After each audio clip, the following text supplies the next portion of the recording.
विश्वकर्मा भगवान कौन थे? विश्वकर्मा भगवान कौन थे? उनका जन्म कैसे हुआ था? उन्होंने कौन कौन सी अविश्वसनीय इमारतों का निर्माण किया था? ऐसी मान्यता है कि भगवान विश्वकर्मा का जन्म भादो माह में हुआ था। हर साल 17 सितंबर को उनके जन्म दिवस को विश्वकर्मा जयंती के रूप में मनाया जाता है। विश्वकर्मा जयंती हिंदू धर्म में ब्रह्मांड के दिव्य वास्तुकार भगवान विश्वकर्मा को समर्पित है। विश्वकर्मा भाद्र के बंगाली महीने के अंतिम दिन विशेष रूप से भद्रा संक्रांति पर निर्धारित की जाती है। यही कारण है कि जब सूर्य सिंह से कन्या राशि पर हस्ताक्षर करता है, इसे कन्या संक्रांति के रूप में भी जाना जाता है।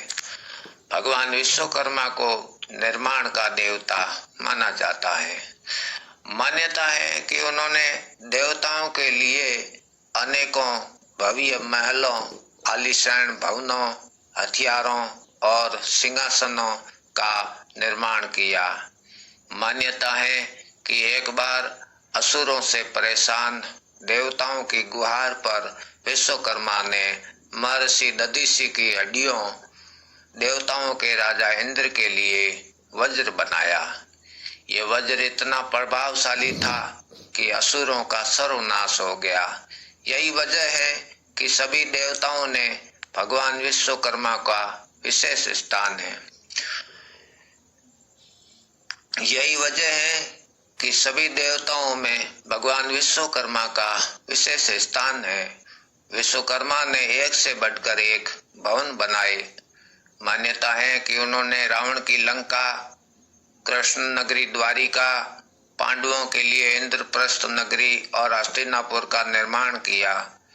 माना जाता है कि उन्होंने उड़ीसा में स्थित जगन्नाथ मंदिर के लिए भगवान जगन्नाथ सहित बलभद्र और सुभद्रा की मूर्ति का निर्माण अपने हाथों से किया था। इसके अलावा उन्होंने कई बेजोड़ हथियार बनाए, जिनमें भगवान शिव का त्रिशूल, भगवान विष्णु का सुदर्शन चक्र और यमराज का कालदंड शामिल है। यही नहीं, उन्होंने दानवीर कर्ण के कुंडल और पुष्पक विमान भी बनाया। माना जाता है कि रावण के अंत के बाद राम, लक्ष्मण, सीता और अन्य साथी इसी पुष्पक विमान पर बैठकर अयोध्या लौटे थे। भगवान विश्वकर्मा के जन्मदिन को विश्वकर्मा पूजा, विश्वकर्मा दिवस या विश्वकर्मा जयंती के नाम से जाना जाता है। इस पर्व का हिंदू धर्म में विशेष महत्व है। मान्यता है कि इस दिन भगवान विश्वकर्मा ने सृष्टि के रचयिता ब्रह्मा के 7वें धर्मपुत्र के रूप में जन्म लिया था। भगवान विश्वकर्मा को देवताओं का शिल्पकार, वास्तुशास्त्र का देवता, प्रथम इंजीनियर, देवताओं का इंजीनियर और मशीनों का देवता कहा जाता है। विष्णु पुराण में विश्वकर्मा को देवताओं का बढ़ई, देवताओं का शिल्पकार और देवताओं का सुथार भी कहा गया है। यही वजह है कि हिंदू समाज में विश्वकर्मा पूजा का विशेष महत्व है। और वो भी क्यों न हो, अगर मनुष्य को शिल्प का ज्ञान न हो तो वो निर्माण कार्य नहीं कर पाएगा।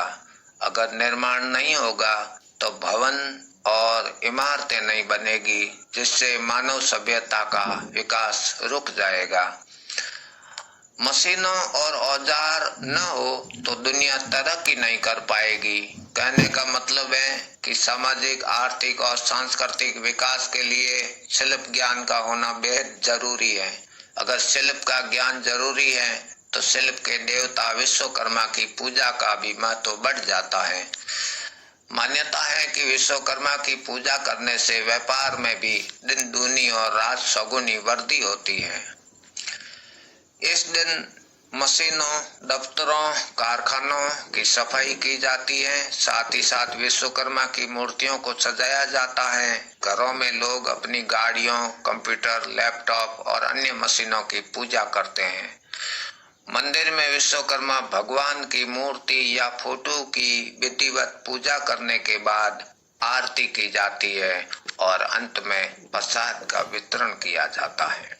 धन्यवाद। आपको मैंने एक अनोखी जानकारी विश्वकर्मा के बारे में दी, जो हमारे शिल्पकार के साथ साथ देवताओं के भी शिल्पकार थे, जिन्होंने भगवान विष्णु के सुदर्शन चक्र का निर्माण और हमारे शिव जी के त्रिशूल का भी निर्माण किया था। ये जानकारी आपको बेहद ही पसंद आएगी, जिसके लिए लाइक जरूर करें। नए हैं तो चैनल को सब्सक्राइब करें ताकि आगे आपको इसी प्रकार की और जानकारी मिलती रहे। मैं MR सुथार।